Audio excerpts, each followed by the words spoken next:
The Washington Post has been accused of being the official media outlet of the Democratic Party.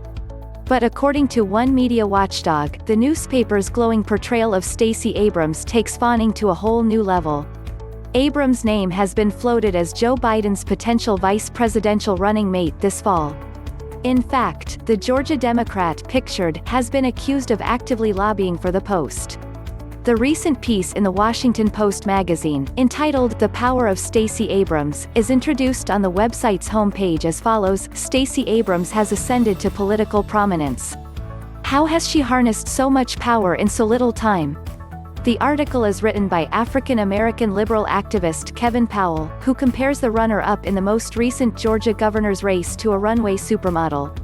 It is accompanied by several stylish pictures of Abrams, one of them backlit to leave only a silhouette, the camera looking up at her wearing a chiffon cape in a pose that Tim Graham of Media Research Center says is meant to remind one of either Superman or the Colossus of Rhodes.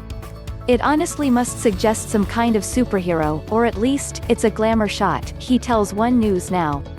In Graham's opinion, the article cements the Washington Post as a Democratic Party mouthpiece. This is a newspaper run by Democrats, for Democrats, pretending to speak to the broad masses, but inside a very silly liberal bubble, he elaborates. Graham, according to the MRC spokesman, it's not the first time the left has latched onto and also ran.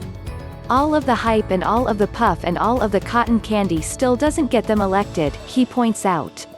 It didn't get Texas Democrat Beto O'Rourke nominated for president, and it probably won't get Stacey Abrams the vice president's slot.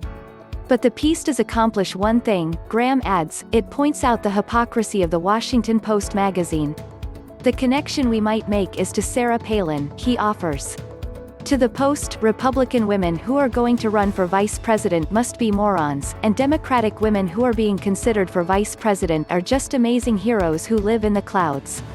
Palin, a former Republican governor of Alaska, was John McCain's running mate in the 2008 presidential election. 1 month before that election, a Washington Post piece discussed such attributes as Palin's little shoulder wiggle and perky femininity in comparison to former First Lady Hillary Clinton, who projected great strength despite portraying less traditional feminine warmth. Photo credit, Washington Post magazine.